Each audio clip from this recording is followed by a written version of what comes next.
Le pâtre et le lion, selon Ésope, suivi de le lion et le chasseur, selon le Brias. Les fables ne sont pas ce qu'elles semblent être. Le plus simple animal nous y tient lieu de maître. Une morale nue apporte de l'ennui. Le conte fait passer le précepte avec lui. En ces sortes de feintes, il faut instruire et plaire, et compter pour compter me semble peu d'affaire. C'est par cette raison qu'égayant leur esprit, nombre de gens fameux en ce genre ont écrit. Tous ont fui l'ornement et le trop détendu. On ne voit point chez eux de paroles perdues. Phèdre était si succinct qu'aucuns n'en ont blâmé. Ésope, en moins de mots, s'est encore exprimé. Mais sur tous, certains Grecs renchérit et se piquent d'une élégance laconique. Il renferme toujours son conte en 4 vers. Bien ou mal, je le cesse à juger aux experts.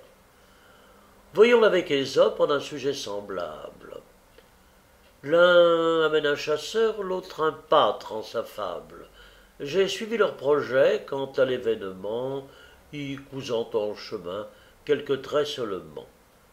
Voici comme à peu près Ésope le raconte. Un pâtre, ses brebis trouvant quelque mécompte, voulut à toute force attraper le larron.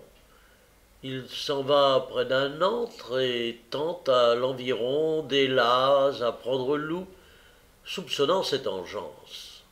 Avant que partir de ces lieux, si tu fais, disait-il, ô monarque des dieux, que le drôle assez las prenne en ma présence et que je goûte ses plaisirs, parmi 20 veaux je veux choisir le plus gras et t'en faire offrande. À ces mots, sort de l'antre un lion grand et fort.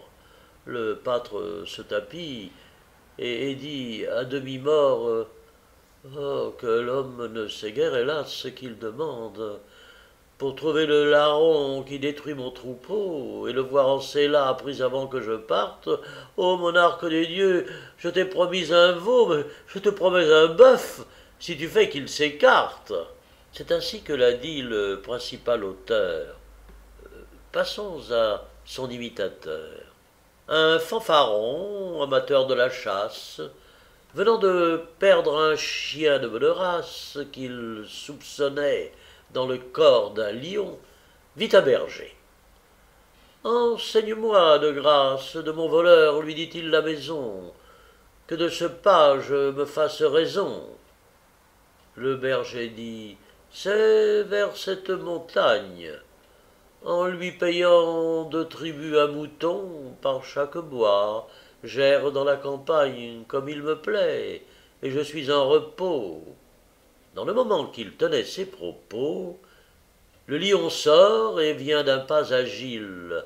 Le fanfaron aussitôt d'esquiver. Oh, Jupiter, montre-moi quelque asile, s'écria-t-il, qui me puisse sauver. La vraie épreuve de courage n'est que dans le danger que l'on touche du doigt. Tel le cherchait, dit-il, qui, changeant de langage, s'enfuit aussitôt qu'il le voit.